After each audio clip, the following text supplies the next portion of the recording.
What is good, everybody? Welcome back to Real Fan Sports. My name is Zach, and I'm here with my partner, Nonpfixion. What's good, brother? Man, I'm doing good. How about yourself, brother? I'm doing really good. We got another great cricket reaction today.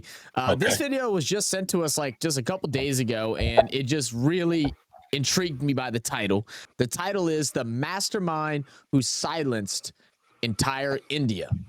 It's a story about Pat Cummins, and they said this is going to explain to me his nickname. So let's see what that's all about.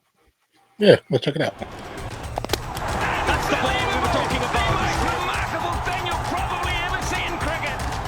Staggering. Once again, among the wickets. We might see a lead bowler, a good tail-end batter as well. It's one of the biggest sporting cauldrons in the world. There's 100,000 people more or less in the crowd, expecting to be cheering India as the champions. What's going through your head as you walk onto the pitch? Shut them all up, basically. If we hear a silence, that's going to be satisfying. The stage is set for one of the biggest sporting events of them all, and Australia has the impossible task of taking the title from a super team that has gone undefeated for the entire group stage at their home ground. Most cricketers would be terrified to lead this team against the men in blue, but Pat Cummins is not like most men. In cricket, there's lots of conventional wisdom which doesn't really line up with results. He just strolled up to the field the day before the match. A really interesting way to put it. You know, conventional wisdom, conventional things, but that doesn't always equal. And, you know, it's you got to find your own routine, your own things, that set you aside. You know, you go the conventional way, it'll keep you at average. Oh, yeah, very true, very true. Match in stylish Ray-Bans and planned out a strategy that would stun the Bharat Army and win his country a record 6th World Cup title. I just keep every half an hour or so, you kind of remember that we just won the World Cup and get excited all over again. Today, we'll be taking a look at how the mastermind behind Australia's World Cup victory, Patrick James Cummins, won a World Cup final against all odds, silencing the entire stadium. For the 6th time, and in front of 120,000 people. His story starts in the small town of Mount Riverview. He wasn't related to any famous cricket. All right, first off, I'm already excited because I love when we get video recommendations that tell a story from front to beginning, not just show the highlights. So if y'all ever have any more of those, definitely send them to us down in our Discord. You can go ahead and find the Discord link down below in the subscription. This video currently is by Sportica. I'm going to go ahead and subscribe already because cricketers. His family wasn't super rich. Pat was just your average Aussie kid, playing in his backyard and idolizing Brett Lee. That's a good guy to idolize. Even though he was blessed with a great amount of talent, he was cursed with an arguably equal amount of bad luck. When he was only 3 years old, Pat lost the top of his middle finger on his right hand. This was the first of many injuries that slowed down an already amazing career. How has no one told us that? Aussies? What's going on? I've never heard that one. I'm looking at you guys. How has no one ever told us that? I feel like that would have been an important piece of information to tell us. You know, all the damn Australian cricket that we've done the last 6 months. All right. Especially all the bragging that they've been doing. Yeah, for sure. You would brag about that? Stupid. Yeah. How good he was? Imagine how much if he had an extra 1/8 of an inch of a finger. I can see him now in the comments. Cummins started shining from a very young age. On his test debut, Cummins wowed the crowds with the figures 38 runs for 1 wicket and 79 runs for 7 wickets. Not only that, but he hit the match-winning boundary of the match. Ricky Ponting doesn't miss too many of those. Cummins has picked up his first wicket. Brilliant stuff from Cummins. That's a moment he's going to remember for a long, long time. 18 years of age. For his heroics, he won the Player of the Match award. Unfortunately, this happiness would be short-lived. You see, he played the match we just spoke about with a heel injury, and this resulted in him not being able to play for the rest of the 2011-12 season. Played no cricket between my last injury and this one. To understand why he picked up this injury, you need to know a little bit about his play style. Pat Cummins is a right-arm fast bowler who maintains a consistent line and length and bowls with great accuracy. This means that he really is a threat to any batsman. His idol, Brett Lee, pointed out the specialty of his steep bouncer and complimented his wrist flick motion. He was extremely impressed by the fact that Cummins could swing a new ball either way. Cummins relies on having a good run and tries to hit the off stump. In his own words, even on a bad day, he wants some bounce and pace on the ball. On good days, he'll up the pace and add in significant amount of swing. All this skill put an awful lot of pressure on his body, and hence, he picked up several injuries over his career, including heel injuries and stress fractures on his back. That's interesting. I mean, going at 100% all the time, and especially at such a young age, 18, playing, a lot of test cricket too. You have a lot of deliveries at a young age, a lot of wear and tear to your body, and going at 100%, and again, being that young, and you're having to find a place to fit in and continue to be there. I can definitely see how that takes a toll on your body. Yeah, I can definitely see it too as well. Back injury. It was about my third or fourth time I'd done. Sick of those frequent injuries hindering his career, Cummins enlisted the help of renowned fast bowler Dennis Lillee. Lillee quickly spotted an issue in his run-up and helped him alter his bowling action and form. With the proper guidance and coaching, Cummins sped up his return to Test cricket while continuing to impress with the white ball, even playing a role in the World Cup win in 2015. Part of the reason why Cummins was recovering so quickly is due to his enthusiasm and hard work. Brad Haddon even labeled him as a quick learner. This ability to learn quickly may be how he understands the opponent's weaknesses so fast. But little did the world know he's going to make the most glorious comeback in the history of cricket. After a 5.5-year gap, Cummins was back in the team in 2017. Cummins played a key role in the Ashes series held in Australia in 2017 to 2018. He showcased his skills as a fast bowler, consistently troubling the English batsmen with his pace and bounce.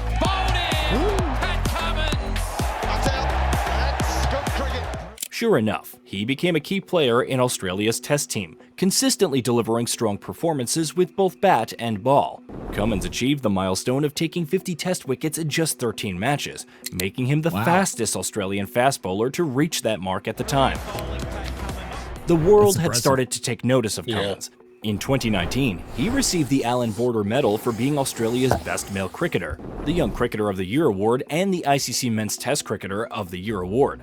In Man, my boy just stacking up accolades, huh?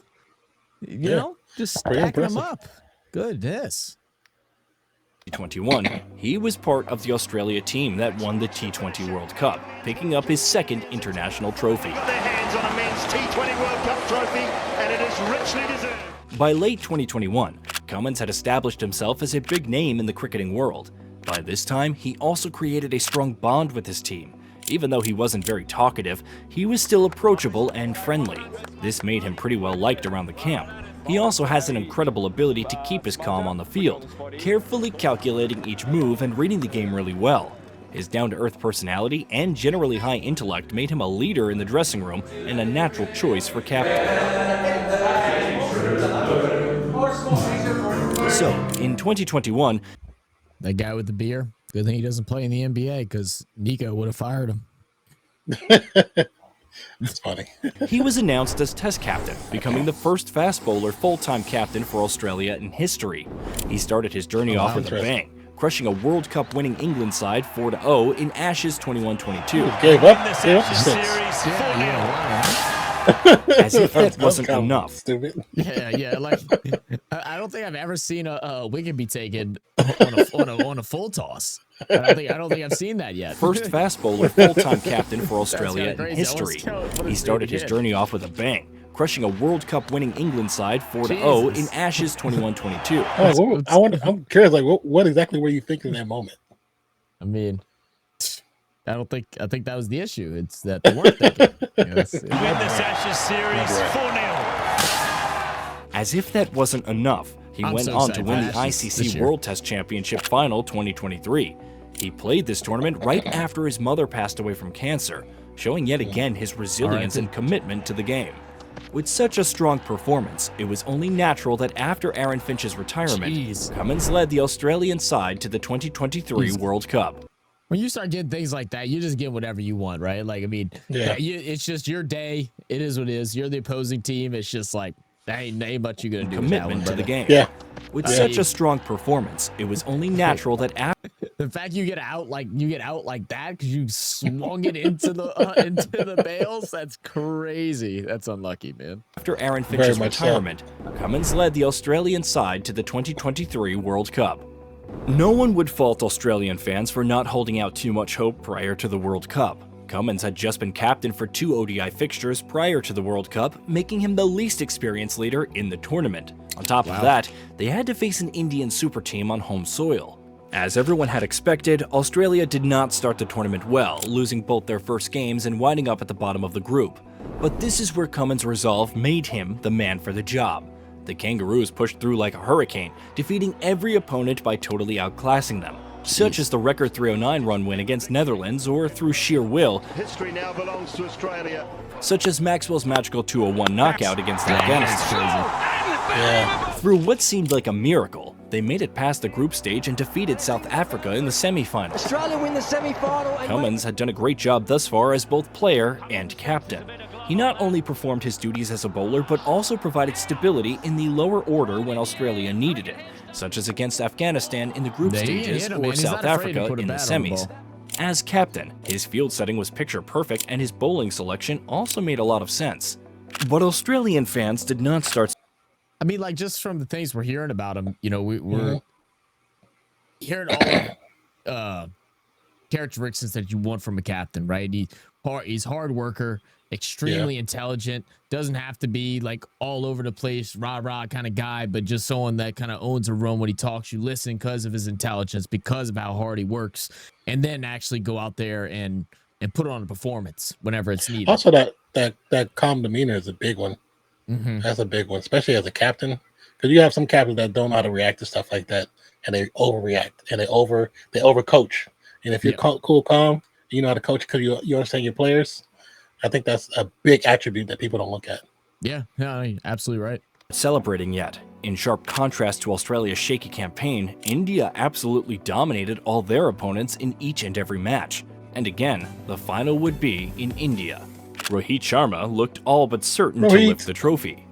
However, Pat Cummins remained confident in his team's abilities and gave one of the most iconic press conferences in the history of the sport. There's nothing more satisfying than hearing a big crowd go silent, and that's the aim for us tomorrow. As we're sure you can already tell, Cummins took a great deal of preparation for this match. Photos of him clicking pictures of the pitch went viral on social media, and it became the focus of many memes. However, there was a reason behind. All right, hold on. Now I gotta actually go read social these media, memes. and it became. Hold up. All right, let's see. Australian captain Pat Cummins taking the picture of the pitch so that they don't change it tomorrow. Pitch photo. Okay, different language I don't know. Maybe he has some trust issues. Pat Cummins making sure BCCI isn't changing. That's funny. The focus of many memes. However, there was a reason behind this weird move. Pictures of the pitch are a great tool for planning out the strategy for the match, and it also allowed the captain to discuss the pitch thoroughly in the dressing room. In the end, understanding how to play on the slow, dry pitch is what got them the win. This wouldn't be the only odd decision he would take, however.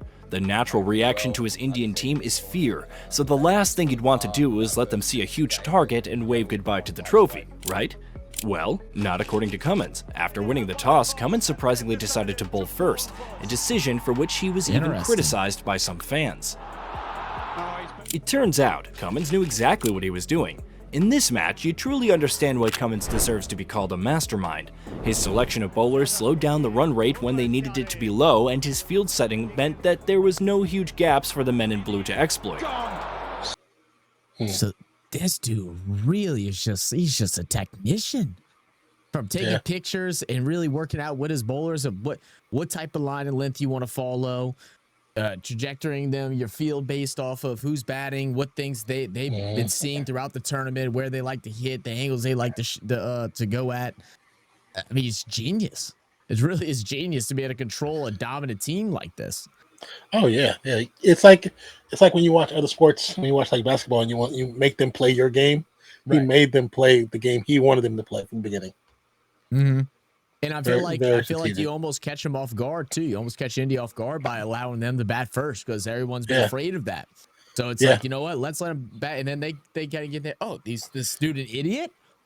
Oh, and they actually relax. They relax because they're not chasing something. They're setting the tone. So when you're setting the tone, you're going to play a good game, but you're so overconfident because of who you are as a team. You're not playing to level and how you've been dominating up until this point. It's genius. Little mental warfare. However, The match didn't start off according to plan.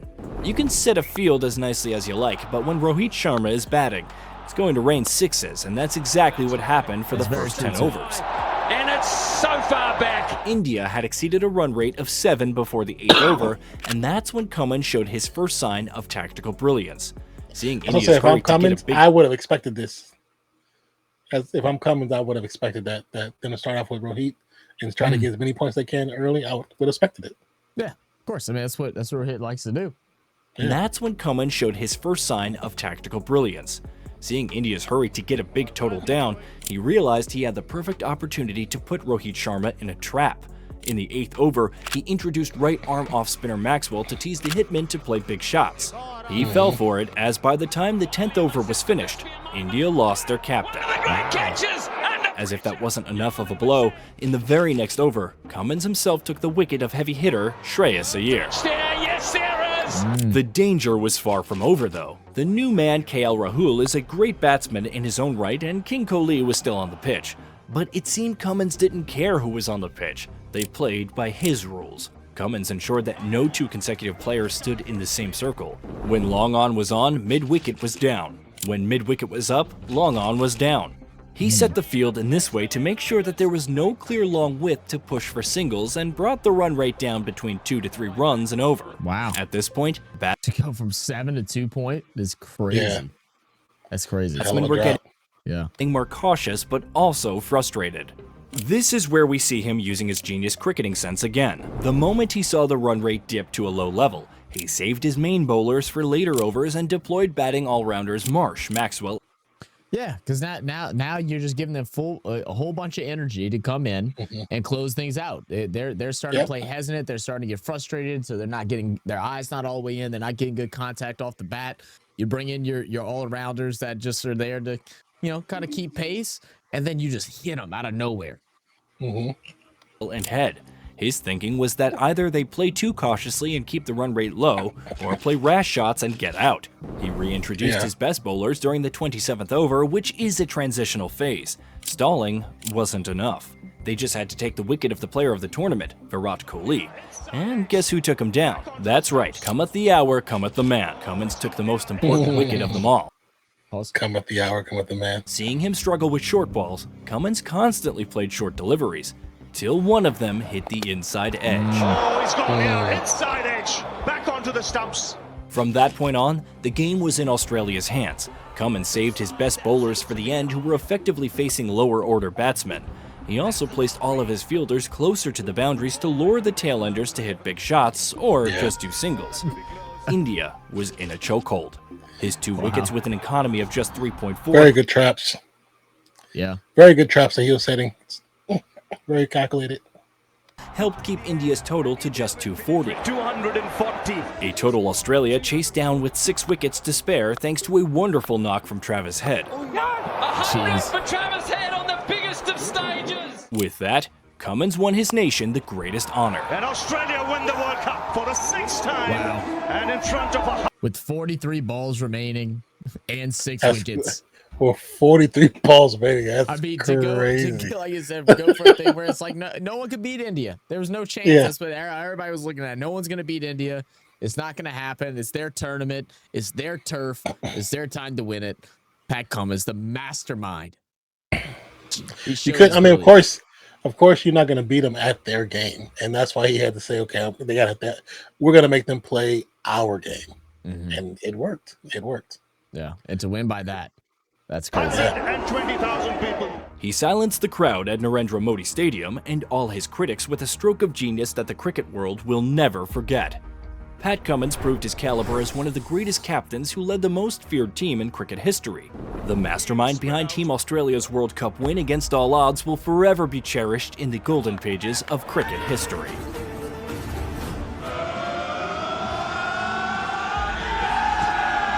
Champions.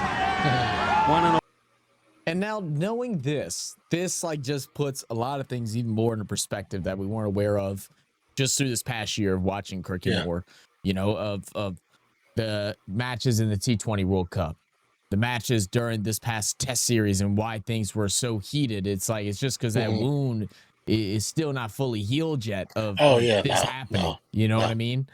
Yeah. Yeah, God, dude, what a beautiful sport, man. You know, and it really is. You know, people don't like, you know, every version. Some people don't like ODI or T20, or now they're younger, they don't like tests and everything like that. But it's a different approach. It's a different style of game. The same players are there competing, but they got to change the mindset based off of what it is, and it really is just such a beautiful sport to watch. Oh yeah, I mean it's the same game, but it's also a different game at the same time. Yeah. Yeah, I don't think there's many things out there that are like that at a professional level anymore.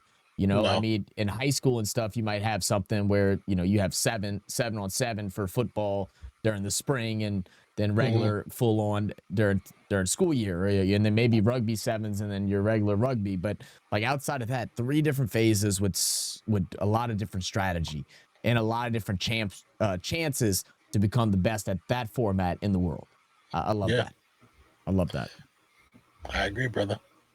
Well, look, guys, we appreciate you. We love you guys. Make sure you hit that like button. Make sure you hit that subscribe button, and we will catch y'all on the next one. Cheers. Peace out, y'all.